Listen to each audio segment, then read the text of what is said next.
Greetings, listeners in Listenerland. Welcome to St. Louis in Tune with Arnold Stricker and Mark Langston, where we size up current and historic events involving people, places, and things in areas such as the arts, crime, education, employment, faith, finance, food, government, health, history, housing, humor, justice, and sports. We originate from the gateway city and connect to what is happening regionally, nationally, and internationally. Mark Langston, we're going to be buzzing through stuff this morning because of our guest. She needs to leave quickly. I know. They always do have to leave quickly. I don't know what it is. I guess we scare them. Here's our return to civility quickly, folks. When you meet someone new in your area, invite them to your favorite local restaurant or a cultural attraction, or I would say a concert. Help them to get to know the community better and feel more at home. If you want to go the extra mile, make a one-page list of the best places in the area to eat, shop, and have fun. Well, even when you meet someone who's not new in your area and you know them, you need to invite them to a concert that's coming up on the 29th of September at the Sheldon. And our guest, who is going to be playing there, Devin Cahill. Welcome, Devin, to St. Louis in Tune. Thank you so much, Arnold. Thank you for having me. You're going to be fronting Norbert Leo Butz, who's going to be performing, I guess, his new album, releasing his new album. Yes, yeah. Norbert is like a, quadruple, quintuple threat. In addition to being an amazing actor and singer, dancer, instrumentalist, he's also an excellent songwriter. So I am so excited that my band is opening up for the celebration that's going to happen. And if you don't know about Devin Cahill, Devin is an indie singer-songwriter from the St. Louis area. She's has a couple bands. We're going to talk about that. I guess it would be described an indie folk with soul. Is that correct? That's kind of what I call it, yeah. It's I have a lot of different influences, but I feel like indie folk kind of all-encompassing of what I do. What is one of your, or who are some of your major influences? Who would you say? So I would say some of my major influences would be Jenny Lewis, Yola, Brandi Carlile, Joni Mitchell, Carole King, so many. I currently have gotten really into this upcoming artist, Amethyst Kia. She is absolutely amazing, original music, and with a great voice. My current favorite band is probably Lucius. Okay. So I listen to a lot of female fronted bands, but one of my other favorites is Rufus Wainwright, going back to when I was very young. Okay. So speaking of bands, you've had a band in the past, and you currently have a band, or you've played with bands. Explain that a little bit. Yeah, so in 2012, I started my first band. I had always been a musical theater person, and I ultimately kind of found my way to songwriting around 2012 and started my first band. We were called Letter to Memphis, and people got our name wrong a lot. Letters to Memphis, letters from Memphis, everything you could possibly think of. But yeah, it was Letter to Memphis, and we did a lot around St. Louis, and we put out a couple of full-length albums. We won Best Folk Band in the RFT a couple times. Congratulations. Thank you. So that band unfortunately broke up a few years ago, and I kind of went out on my own solo and released a solo album in 2018 called When I Wake. And since then, I have put together a new band, and we are going under my name, Devin Cahill. So, and I've got some excellent bandmates who I adore and who are so inspiring to me. I like to surround myself with people who are inspiring. So instrumentation is? So I play guitar and ukulele, and then I have a bass player, Dave Anson, and a drummer, David Newman. So very confusing, two Davids.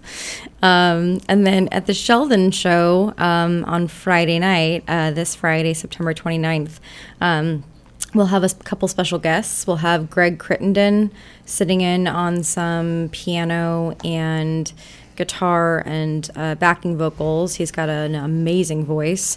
And we'll also have Rin Netherton, who is an excellent violinist. They are just probably the best violinist I've ever heard. Mm. Yeah. So you've not always played guitar. No. Or ukulele. You brought the uke here, and we're going to hear her, folks. Just kind of hang on. So when did you pick that up? So I picked the ukulele up in 2012 after never having played an instrument pretty much my whole life. Wow. I was a musical theater kid, so it was all, singing and dance class and all of that. So picking up instruments was challenging at first because I was in my 20s. And I sort of learned the fundamentals of playing stringed instruments on the ukulele. It's smaller, it's easier on your fingers with the nylon strings, and then ultimately worked my way up to guitar. And at this point, I've written upwards of, 30-something songs, both on ukulele and guitar. Okay. Wow. So you listened to Tiny Tim on the ukulele? I love Tim. Tipping toe through the tulips? Uh-huh. When you're writing songs, I've always wanted to know this, and different people are different on how they get their inspiration to write. Is it music first? Is it lyrics first? Is it all kind of come together? Is it kind of a process that all of a sudden it's not like a 10-minute, I've got this song, although some of them could be that way.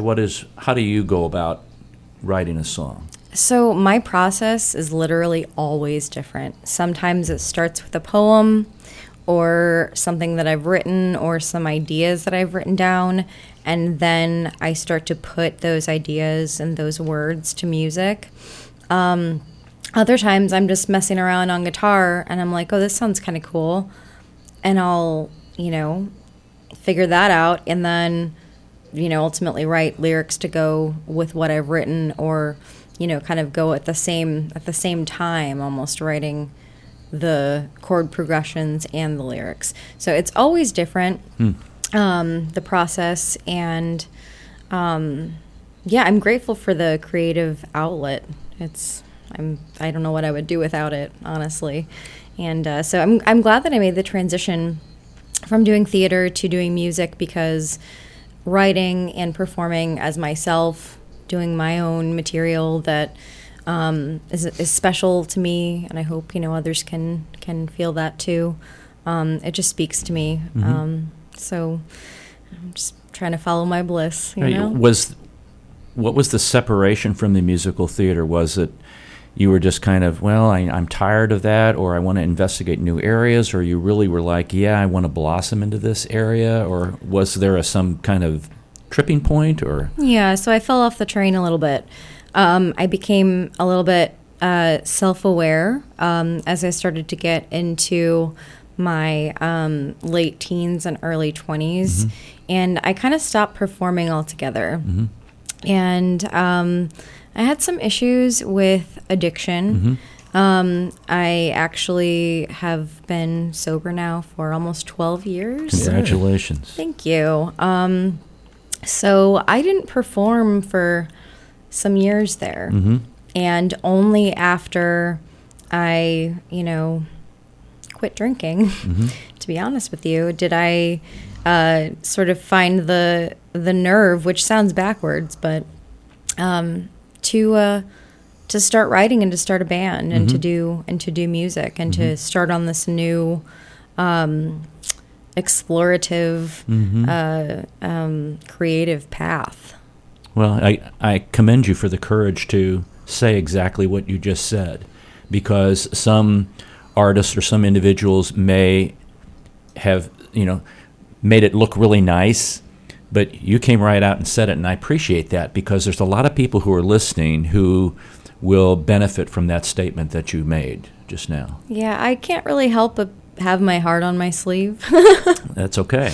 That's okay. It's just kind of who I am. So. Well, I know people are anxious to hear you perform on the 29th, but can you give us a little preview of maybe not what you're going to play on the 20th, maybe what you're going to play, or I think before we went on the air, you mentioned this is a song that's going to be coming on a future album?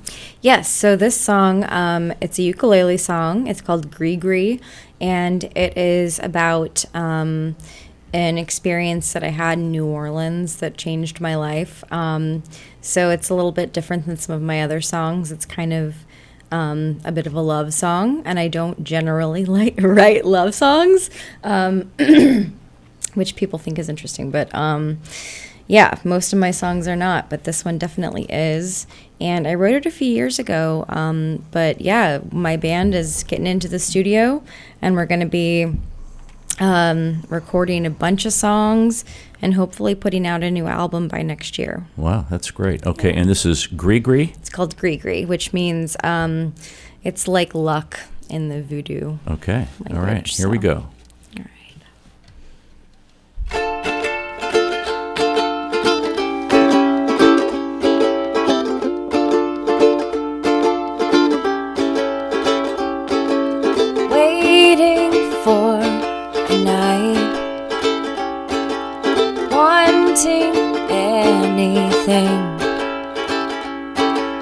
Nothing is right.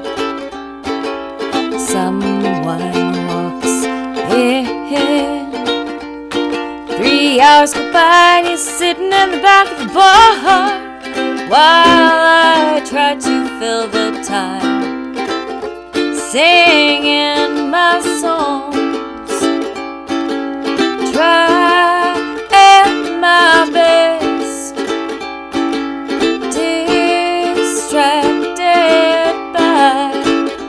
Someone else, weeks go by and he tries. I evade, but he stays. Next I know, he's away. Artwork in Louisiana. Am I living if I stay? I arrive on a sultry day. Only a dream, but I'm still awake. Only a dream, but I'm still awake. Only a dream, it's only a dream, but haven't even gone to sleep yet.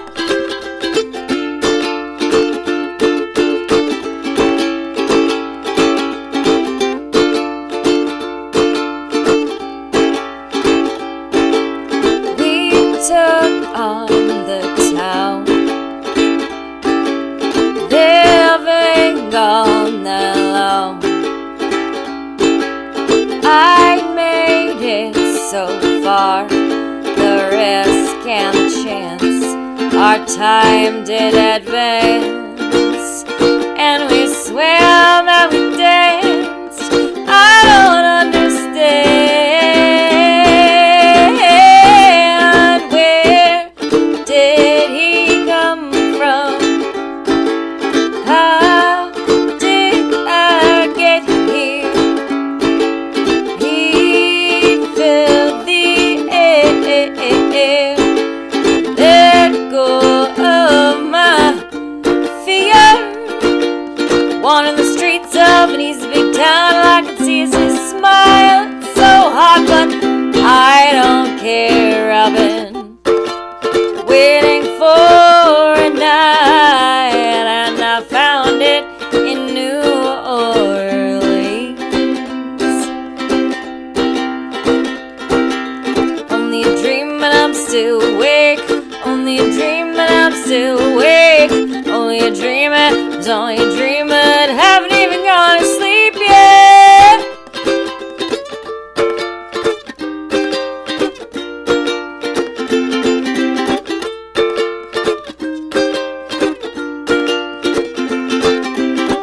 And in this fever dream was music everywhere.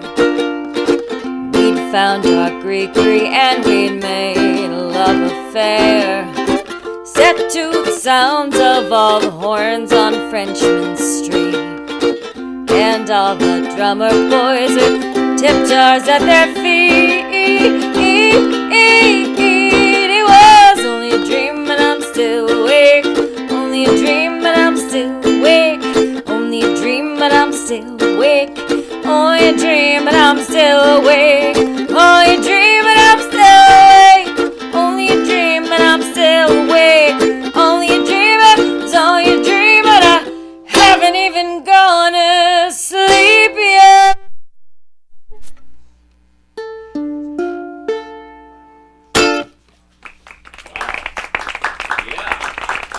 That's great. That's wonderful. That's great. Thank you so much. Wow, my gosh.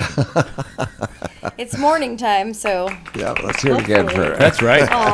That's our studio audience, folks. Yes, that's right. It's always wonderful to have it. Thank you so much. You know, your other albums are available on Bandcamp, Yes. CDs, and you can just do a straight download. I did a download of a song that we're going to play after you leave. It's on your new album. Yes, yeah, we do have the band has a single that has come out recently in addition to my solo album. We have a single. It's on Spotify and iTunes and Apple Music and all of that lovely stuff, as well as Bandcamp, and it's called Okay, and it's another ukulele song, and it's very special to me. It's about living with chronic illness, which is something that I experienced. So ukulele seems to be an easier pickup than guitar, easier transition to guitar, I would imagine, like you said earlier. Mm-hmm, absolutely, and it's just a fun instrument too. It's got a great sound. I never put it down, even though I kind of sort of graduated, if you will, to guitar. I never put the ukulele down. I still continued to play it, and to this day, obviously, I'm still writing on it. And I'm forever grateful for the fact that I had the tenacity, to work through the pain of learning a stringed instrument, especially with the guitar, just those steel strings. That's tough. There is pain involved. Yeah. With your fingers getting the the calluses on the those tips. That's a little calluses. larger than... Now my fingertips are nice and calloused, so I'm all good to go. Makes a difference, doesn't it? Yeah, It does. It does. And to let people know that all these aspiring songwriters out there and musicians, a lot of times it's like, this is not your full-time gig. You have another job. This is I don't want to say in a bad way, this is the love of your life. You love to do this. This is everything to me. And I do other work, of course, because being an original musician it's not easy. So I do other work, but I'm glad that I get to share my art with people. And I'm so incredibly excited and grateful for the opportunity to open for Norbert on Friday at the Sheldon. It's just going to be an amazing experience. It's not my first time either. Yeah, I want to get into that. And first of all, folks, if you want to get tickets to the Friday concert, that's September 29th at 7:30.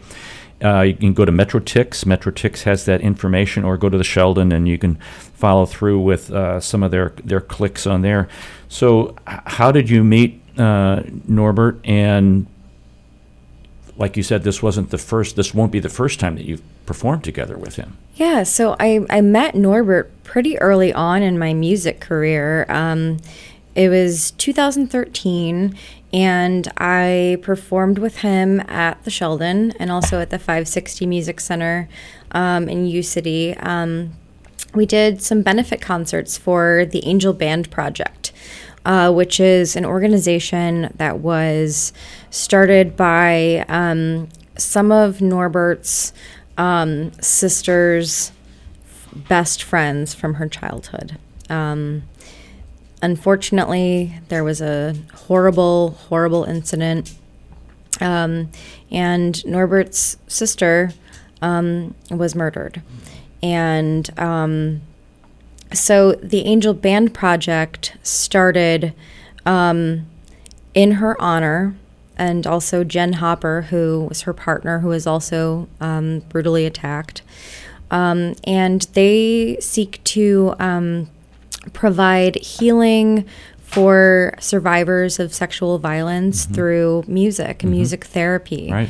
And we've had them come on and talk on a previous show. Yeah, and they're it means so much to me to be involved with that organization, and that was the first time that I ever was involved with them. And did they invite you to that, or did you kind of say, "Hey, I'd like to be a part of that," or how did that accomplish? My mom knew Rachel Ebeling from the Angel Band Project, and Rachel had mentioned that Norbert was coming to town to do these benefit concerts for the Angel Band Project back in 2013, and so my mom said, my daughter's a singer. Is there a chance that she could submit her material for consideration? So I did that, and I was picked, and Wow. so I sang backups for Norbert. I got to sing with Jen Hopper, who is a force to be reckoned with. She is just an amazing singer and such a strong woman. Love her. And he and I have sort of kept in touch since then. And we've sent songs back and forth, originals, Oh, wow. to kind of see what the other person thinks. And we've just stayed in touch. Last year we played at Stages Gala, and he asked me to essentially put together a St. Louis band for him. So I did that, and I was part of the band, and it was so fun. And then, now he's coming to St. Louis. This is his grand St. Louis homecoming for this wonderful night of music at the Sheldon Concert Hall, which is a dream come true to play at for a musician. It's a great venue for solo or small group artists to be able to play there and perform. It's got great acoustics for that, and the acoustics are perfect. He is bringing a couple of his own musicians, but then we will be doing some collaborations as well. So look for pretty much me and all of my bandmates on the finale. It's going to be really fun. We're going to have a big party at the end. And maybe even look for Norbert in my set on a song. Wow. He's that cool that he's like, sure. And you mentioned he's just kind of a normal guy. He's so down to earth and so wonderful. He's just like a pleasure to work with and to be friends with. And I'm pinching myself that I'm even saying these things, that I get to work with Norbert Leo Butz and be friends with him. I don't understand it. I've been a fan since I was literally, 15 years old. He was in some of my very favorite musicals. He was in Rent. He was in Wicked. The last 5 years, that's one of my very favorite musicals of all time, and I know every word of every song. And you still love musicals. You started when you were 6. I did, yeah. In what was it? It was Sound of Music. Sound of Music. Right. Yep. I did Sound of Music on the Goldenrod Showboat when I was 6, and then when I was 7, I did Sound of Music at the Muni. So I moved up a kid. So I was Gretel Von Trapp at the Goldenrod Showboat, and then Marta Von Trapp at the Muni. Goldenrod Showboat. That takes me back. Oh yeah. Rest in peace, Goldenrod Showboat. We miss you. Yeah, that was a wonderful venue too to have small shows. And I like the McDonald's, the floating McDonald's too. Right. And there was a lot of fun stuff on the riverfront. There was for years. Oh yeah, absolutely. I think it all sank. Yeah, I truly don't know what became of the Goldenrod Showboat, but I have some beautiful memories from there. They're a little choppy, my memories, just because I was so very young. But okay. Well, we really appreciate you coming in today, and we've been talking to Devin Cahill. She's going to be performing with Norbert Leo Butz this Friday, September 29th at 7:30 at the Sheldon. And you can get tickets at MetroTix. She's an indie folk singer-songwriter, indie folk with soul. And I encourage you to catch the concert. Another thing I want to mention and re-mention again, winning the Best Folk Band from the Riverfront Times 2 years in a row, that's a really tall accomplishment, because there are a lot of independent groups in the metropolitan area, and everybody thinks that they're really good, but to do that 2 years in a row, to win it once is wonderful, but win it 2 years in a row, that's even a lot of competition there. Yes, it was really exciting. It was unexpected, but I missed the RFT Music Showcase. It's not really a thing anymore. But I'll always be grateful for those experiences, and And yeah, I just keep writing and I keep playing, and I love it. I've, in addition to the Sheldon show, I've got a show coming up on October 18th at the Blue Strawberry, which is a lovely venue. We love the Blue Strawberry. Where is that? It is on, I believe it's on Boyle. It's in Central West End. Okay. Yeah, and it's just a really sweet venue. They have great food as well.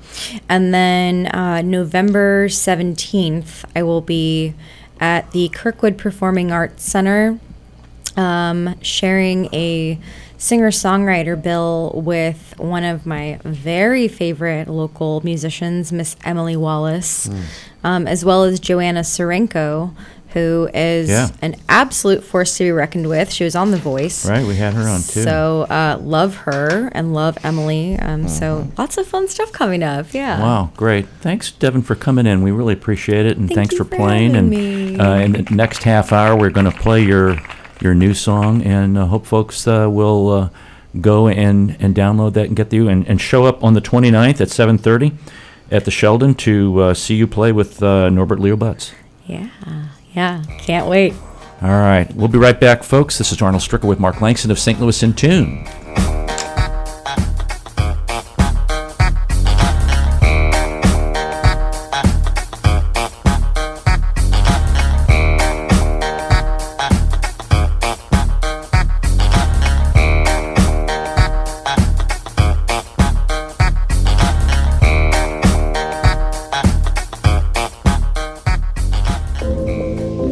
At St. Louis in Tune, we strive to bring you informative, useful, and reflective stories, as well as interviews about current and historic issues and events that involve people, places, and things.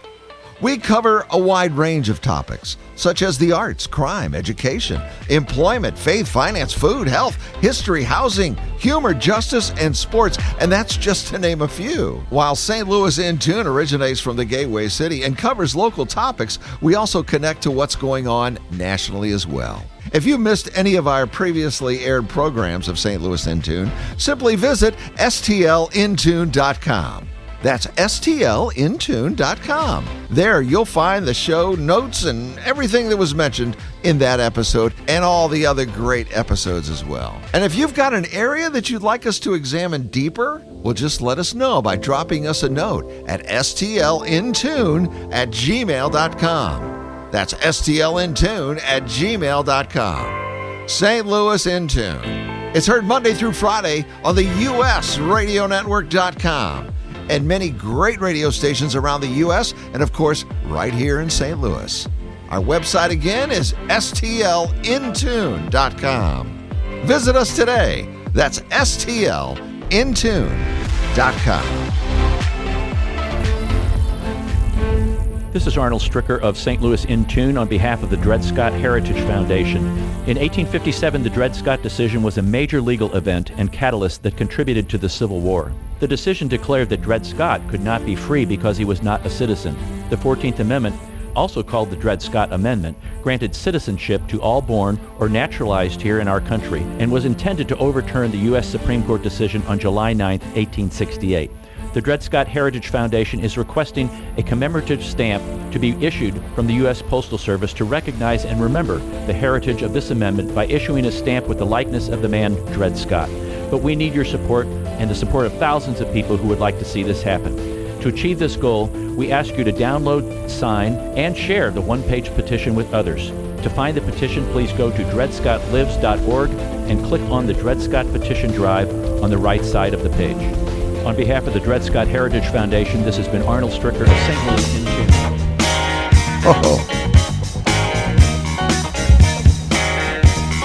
Billy Preston, ladies and gentlemen. Out of Space. Yep. That's funky. That's the best lick. Okay, all you UFO folks, or whatever they're called now. There you go. I know. Welcome back to St. Louis in Tune. This is Arnold Stricker with Mark Langston. What a fun time with Devin. Oh my gosh. Didn't the government say there is no UFOs anymore or something, I think? Yeah, because they reclassified it and they're calling it something else. They have some other acronym, so there aren't any UFOs. Unidentified flying objects. I like UFOs. I mean, why change something like that? Oh, they have to, have new language or something. Or, and they need something to do to justify their salaries.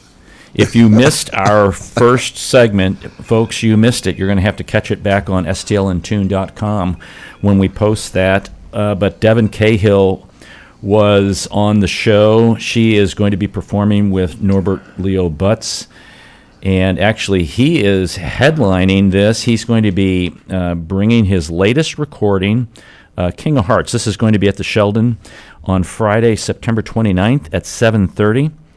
And it's called a special Notes from Home performance, and his latest album called King of Hearts, and Devin's going to be joining as a special guest. She has been working with him for about 10 years now, and we're going to talk a little bit about Norbert Leo Butz in a moment, but Devin's going to be also performing October the 18th at the Blue Strawberry on Boyle, and November the 17th at the Kirkwood Performing Arts Center. So don't forget those. The concert, September 29th, Metro Tix, check that out. But what we want to do right now is play her new song. It's going to be on an album coming out, but you can catch this on Apple Music or Spotify, or I got it on Bandcamp. It's called OK.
Now, sometimes this is just me talking. Okay? I didn't Of course, think now you know I'm talking, yeah, folks. he's talking. Folks, he's talking. I'm talking. It's just him talking. It's just though. me talking. Okay. A lot of times, songwriters, either the chord progression or the words, or just don't, Makes sense. yeah, or it's just like, yeah, okay. That was really, really good. It is. It's a good. That was really good. She's really, very, very talented. Oh my gosh. And she writes so many songs. Oh yeah. She said before she left, she said, "Yeah, we've got some, and I've got a whole bunch that I haven't even put in the albums yet." And I'm like, "What? What?" It just seems to come naturally with her. And that's when you want to listen to somebody. Yeah. Yeah. It's quite a gift. It is a gift. It is a gift. She is really something. And the ukulele, when I was young, if I would tell you like stories about me, I had a ukulele. I still have one at home, but I never learned how to play it. But I always wanted to play the ukulele.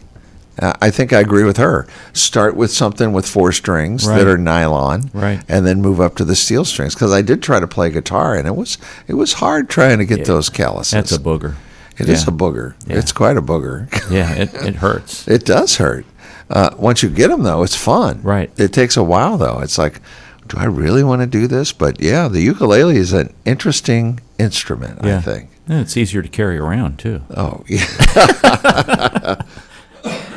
Really. So a little about Norbert Leo Butz.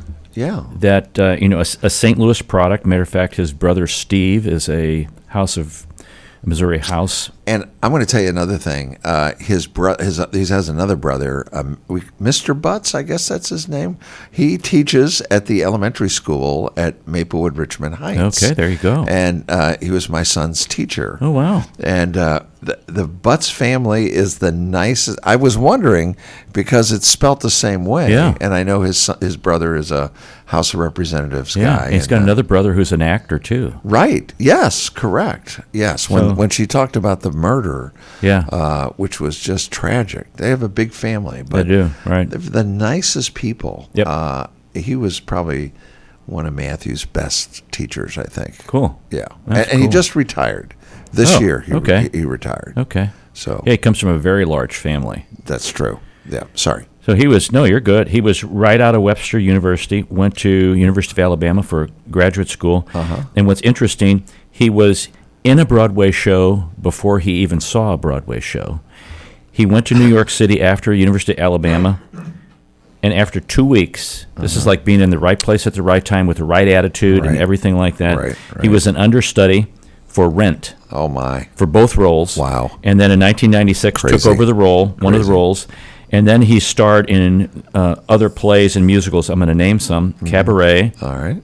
Wicked, she mentioned that. Right. Dirty Rotten Scoundrels.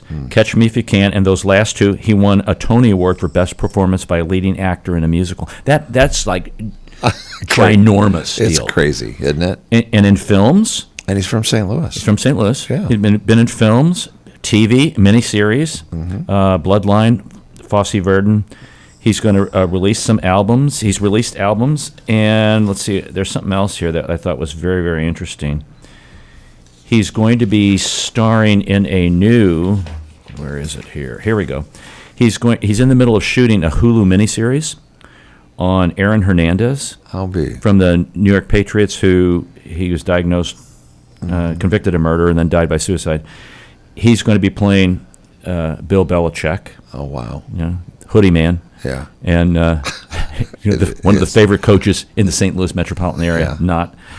And he's also going to appear in an upcoming film, The Exorcist Believer, a sequel to this 1972 film. Oh, that'll be interesting. That's kind of scary. His songs, he's going to be doing, you'll love this, Mark, he's going to be doing a cover of 9 to 5. Oh. But it's, when covers are done, normally they're totally different. And this one's supposed to be dramatically different. Ooh. So he... I'd like to hear that. Yeah. I'm reading from something that was in the Post-Dispatch here about that. He says, it's a bouncy Oscar-nominated Grammy-winning theme song.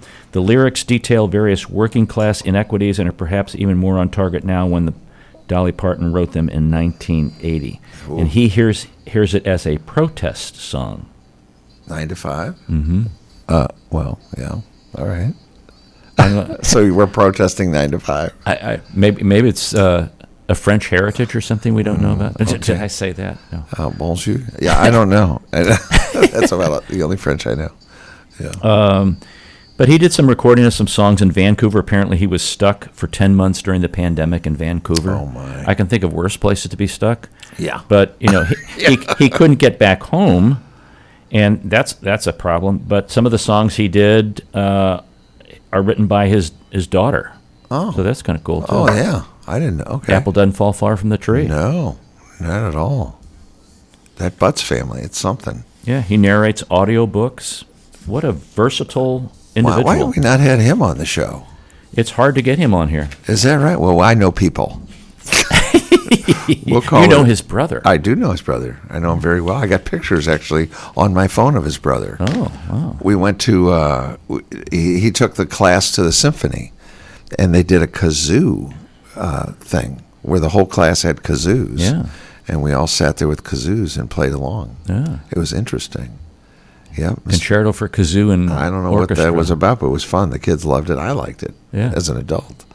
I thought it was crazy. You have to be able to carry a tune in a kazoo. It's hard to do. It's not as easy as it looks. You have to hum right. Right, that's correct. Yeah, I can't. Yeah, I don't even want to try because it's not gonna work. I know. Yeah, thank you. Yeah. So that will be a fun concert.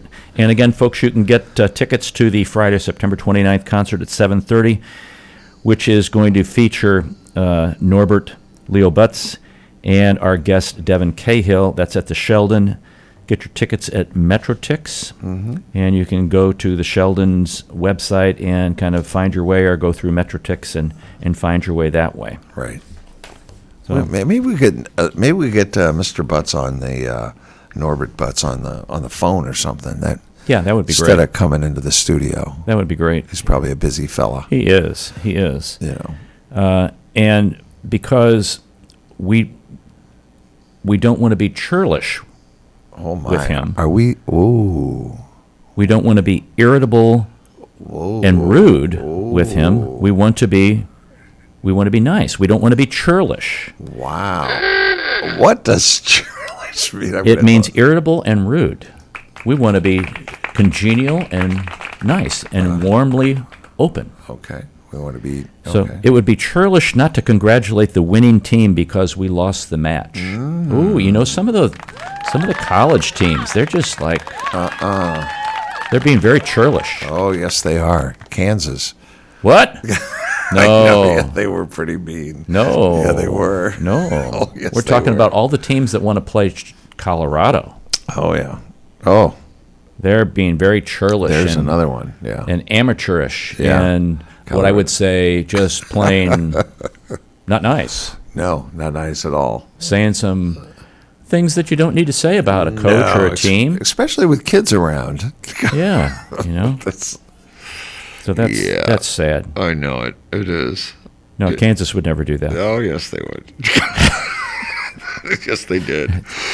It was a pretty competitive game. We're talking about the Mizzou Kansas game that I went to in Columbia. The basketball game. No, the football game. Well, they haven't played football for a long time. Who hasn't? Mizzou and KU. Oh, not KU. We're talking about Kansas State, I guess. Oh, Kansas State. Well, Yes. there's a big difference yes, there. there is a big Now difference. you got to watch it because I went to Yes. Kansas, so Yeah. it's the Jayhawks and the Wildcats. Right, correct. Yeah. Yeah. No, K-State folks are, some of them are kind of churlish. Churlish. That's a good. Yeah. Yes, I'm sorry. You're right. Great architects, folks in town. Great architects for those of you who listen and went to K-State. Oh yeah. Great architecture school. It is a great architectural school. All right. But some of the folks can be churlish in any university. Yeah. Well, that's true too. Yeah. But we beat them. That's right. We shouldn't have beat them. Had it gone to overtime, we wouldn't have beat them. Nobody will remember ever except what the final score is. Right. It was an exciting game. Yeah. Yeah. Yeah. So I do have a lot of Okay. of funnies here, Mark. Oh no, you don't. Do you? Now, whenever I say things about like a family or a wife or something, I'm not talking about my wife. Are you I'm not sure talking about this? my family. Okay. So my wife made me coffee. This is somebody telling me this. My wife made me coffee this morning and winked at me when she handed me the cup. Uh-oh. I've never been more scared of a drink in all my life. Right, me too. I get that. I understand that for sure. Some of you've heard the expression, walk a mile in my shoes. Uh-huh. Okay, some of you should walk a mile in my shoes because then you would be a mile ahead of me, and that would be fantastic. Just keep the shoes. Yes. Yeah. And there's something that's really becoming even more and more popular is having chickens. Yeah. Right. But you just have to make sure you have the right pen and you get the permissions and all that kind of stuff. Right. I had a hen who could count her own eggs. She was a chicken. Wow, that's really bad. And I have a pet termite. I named him Clint. Clint eats wood. Oh my gosh, it just keeps coming. It's the gift that keeps giving. That's right. You go into a restaurant and you see that they'll have like a placard sign on the sidewalk out there, advertising specials or something that's going on like that. Right. This one, it said, "Come in and try the worst coffee one woman on TripAdvisor had in her life." I would just go in just to check it out. Oh, yeah. That's very creative, I know. Too. Yes, that sounds great. Oh my gosh. So, there's a lot of history that we can all learn from and things like that. And, you see some of these movies, where like the Vikings are coming into England and attacking, and, then the English are fighting the Vikings. And, when you look at the houses that they had, they're pretty much wood and they've got like straw roofs. Okay. Well, on one of these shows, the people... the Vikings were coming in and the people said, "Hey, we can't afford to pay the taxes that you're wagering on us." And the guy goes, "You talk a lot for someone who has such a flammable house." No. Wow. Now, I know that, 20/20 vision, that's supposed to be the best kind of vision. Some people have 20/15 vision. What does that mean? It's even better than 20/20? Yeah. So the lower the number, the better? Is that The how second number, the lower the better. Like, especially if it's 20. Okay. All right. Like, I have 20, 400 or something. It's horrible vision. Oh, so it goes up. So Yeah. but if it's lower than 20, the second number, It's good. You're good. Yeah, it's like okay. kind of like X-ray vision or something. Wow. Yeah. Okay, I didn't know that all these years. Look how old I am, and I never knew that. Yeah, well, it's a good one. So here's a 20 rule. Okay. A 20-20-20 rule. Mm-hmm. To avoid straining your eyes at work, remember the 20-20-20 rule. All right. After 20 minutes of work, take 20 minutes to book a flight, then disappear for 20 days. I love it. Okay, I don't know what we're playing here. Have, Well, there it is. Yeah, I don't know if your parents did this, but I know my dad did some of this, not to the extent that I'm going to talk about, but I know people that they have to deal with this. And I met a guy the other day. He said by the time my dad was my age, he had amassed like 30 coffee cans full of screws. I have none. Yeah. What have I done with my life? Right, yes. No, sorry.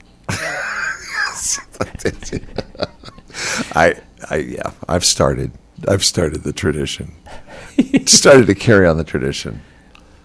And I look at them every so often and I go, what am I doing? Why am I holding all these? And so you don't have to go to Lowe's or Home Depot and buy some more.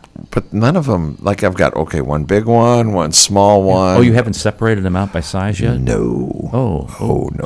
So sorry. No. Why would I do that? No, sorry. No, I haven't done that. Art Fleming. We've all worked in different situations in offices. I remember back, a coworker said to me one time, "Could you be any more annoying?" So the next day I wore tap dance shoes to work. That's not good. Oh, my goodness. Well, Okay. when you get done, I've got a couple items here, but we still have about 10 minutes or so. As you get older, your secrets are safe with your friends because they can't remember them either. Nobody.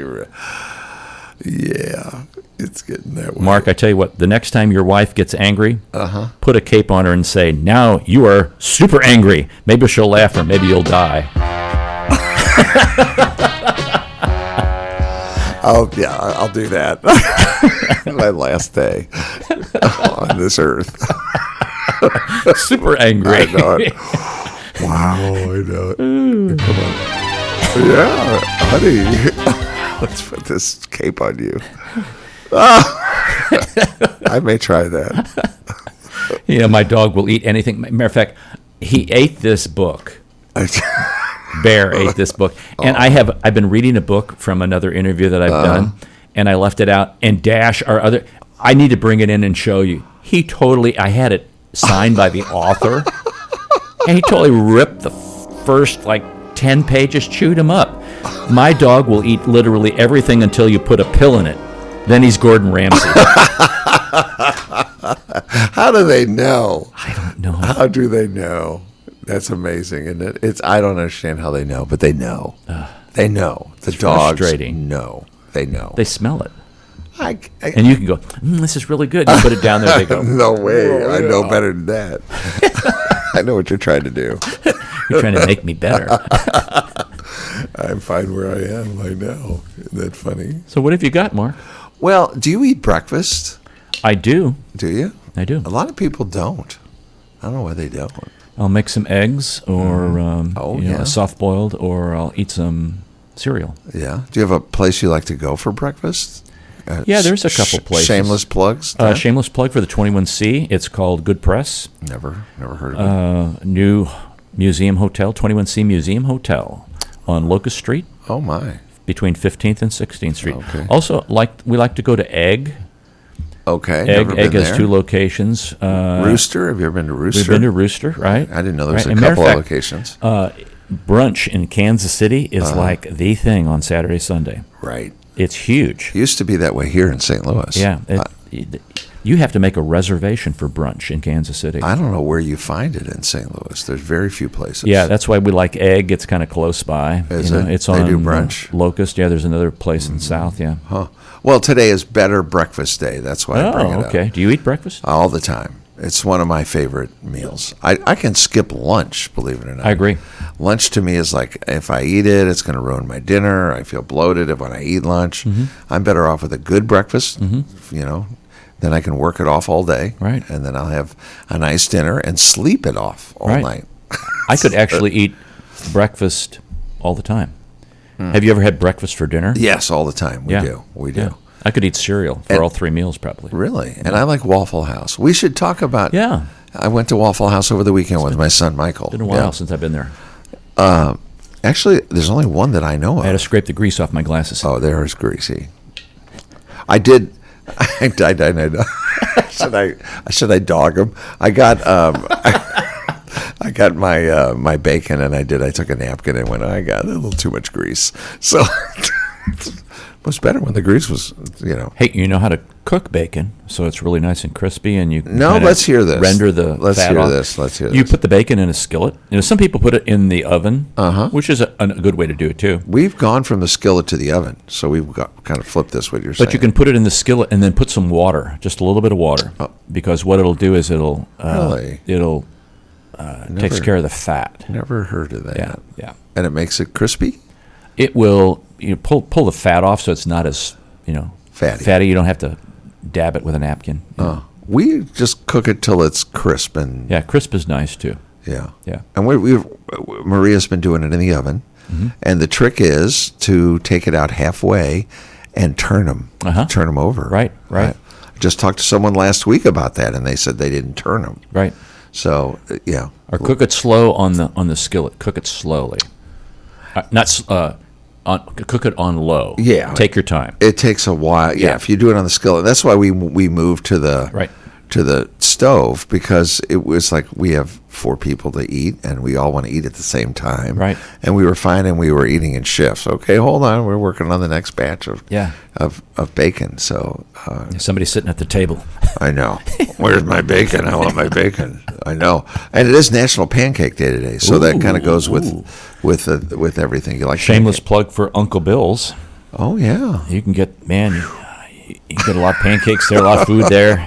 I love pancakes. I do too. Have you ever gone to the Pancake House? It's been a while. Yeah. Well, Uncle Bill's coffee. IHOP. I love it. I don't know if there's any around anymore. There's one in Clayton. on Clayton Road and Brentwood. Okay. Kind of That little near there. A-frame kind of looking right, thing. the blue roof, Used to be across the street from Fitz's. Oh, yeah. I don't know if you knew Fitz's. They had the best hamburgers. Yeah. That was a Greasy spoon little spot. Tore that down years ago. Probably needed to tear that down. It Where the place would go up in flames. I know. And it's National Chimichanga Day. Do you like a chimichanga? Yeah. Are you a chimichanga I'm a person? chimichanga guy. You're a yeah. chimichanga fella? I know there's nothing wrong with chimichanga. We've got about 3 minutes left, so Okay. I don't want to keep National Pancake Day, National Family Day today. You could take the family out and get chimichangas and pancakes and bacon. Yeah, so take some time today to appreciate the people that make our lives meaningful, and I think that's a real good. That's an everyday one. You would think so. You know, you would think that it would be a. Here's one I'm going to ask you. Love Note Day. Today's Love Note Day. Love notes, yeah. Do you ever leave a love note for Amy? And mainly a text. Oh, so it's a love text day. Yeah. But that's a good thing. You know, and a lot of parents will put a note into their kids' lunch. That's always a good thing to do. Maria does it all the time, or did. Yeah. I don't know if she still does. Yeah, she lives. I need to write some little love notes to my wife. Yeah, you should. And that's why we do this, to hopefully remind you to to do some of those nice things, like National Key Lime Pie Day. Like, really good. Are you? Oh, You're a key lime pie guy, fella? Yes. Okay. Down in Nolans. Yeah, you go great down key lime there. pie. Is that right? Yeah. I don't think I've had. Pascal Manales. Yeah. World Day of Migrants and Refugees. That's a day we remember here at International Institute of St. Louis, which is where our studios are. Right. So, okay, we're pretty well done there. I think. Cool. I don't think we got much time left. It's been a good one. Yeah, it was fun to get back together a little bit. And folks, that's all for this hour. Catch other shows on stlintune.com. Thanks for listening. Don't forget, when the Martians invade, they don't play indie tunes. But there's only one race, the human race, and every one of us have different characteristics and is uniquely valuable. St. Louis in Tune is a production of Motif Media Group and the U.S. Radio Network. For St. Louis in Tune co-host Mark Langston, I'm Arnold Stricker. Remember to walk worthy and let your light shine.